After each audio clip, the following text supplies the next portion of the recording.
而拜登政府上台之初啊，就明确的提出要把新能源汽车作为美国经济振兴的一个重要内容来抓。如果美国能够通过控制国际芯片供应来阻止中国厂商获得芯片，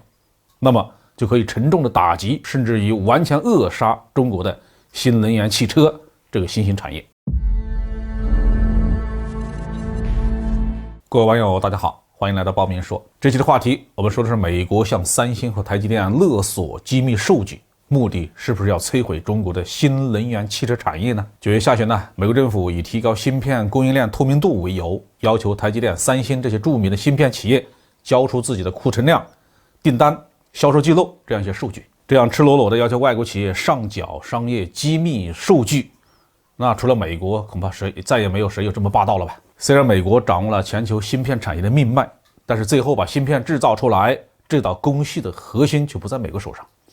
而是在中国台湾台积电和韩国的三星这两个企业手里。他们掌握了制造14纳米、7纳米甚至5纳米集成电路的技术。台积电的生产设施呢，位于台湾新竹科学园区，三星公司在韩国的芯片工厂位于首尔的南部，这两个地方都在解放军弹道导弹和巡航导弹的射程之内。芯片工厂虽然技术含量极高，但是对于军事打击的承受能力就几乎等于零，只要挨上一枚高爆弹头，整个工厂就彻底玩完。美国作为世界上最大的高科技产品消费市场，对于韩国和中国台湾芯片供应的依赖程度也是非常高的，所以美国当然非常关心这两家工厂的产能和销售情况了。这一定程度上也是对整个芯片产业它要进行摸底啊，以决定要不要把其中的一些比较高端、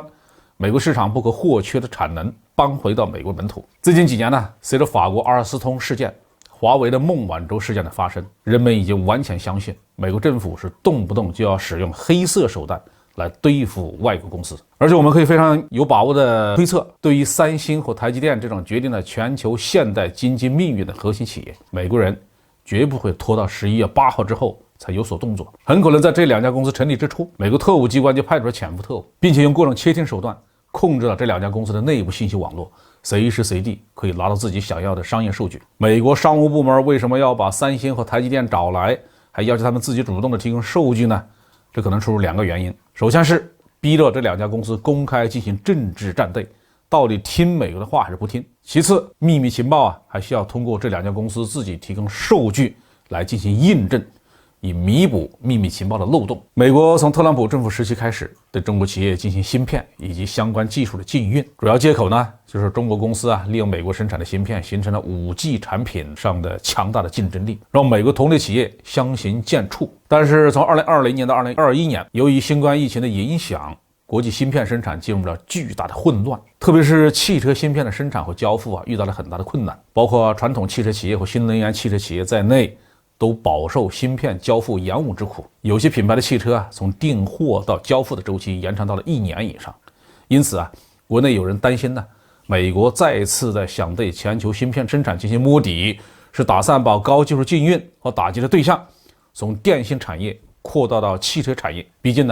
如今中国的新能源汽车产业的发展迅猛，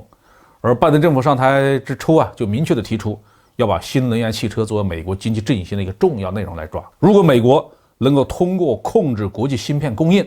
来阻止中国厂商获得芯片，那么就可以沉重的打击，甚至于完全扼杀中国的新能源汽车这个新兴产业。美国为什么不把军事用途作为芯片禁运的理由呢？这是因为根据美国所谓的国际军火贸易管理条例，具有军事用途的芯片早就不能向中国出口了。而中国这些年在国防现代化进程中所使用的芯片，都是依靠自己的力量生产出来的。可是军用芯片和民用芯片在性能要求上存在着极大的差异，中国高技术企业所使用的商业芯片还是要大量的依靠美国技术，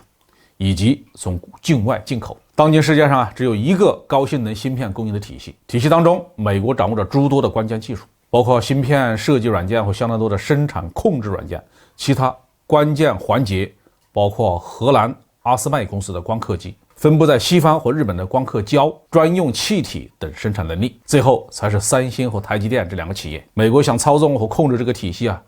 并不很困难。既然美国拥有这样的能力，不仅仅能打击中国，也能打击其他国家的高技术产业发展，所以中国正在进行的芯片国产化的努力，不仅仅对中国自己具有战略意义，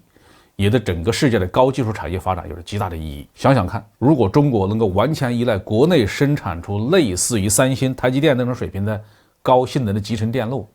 并且不加政治条件的向中国本土企业或其他的国家提供，那么美国在高端芯片领域的霸权主义的政策就无以为继了。这不仅仅是一个打破美国垄断的问题，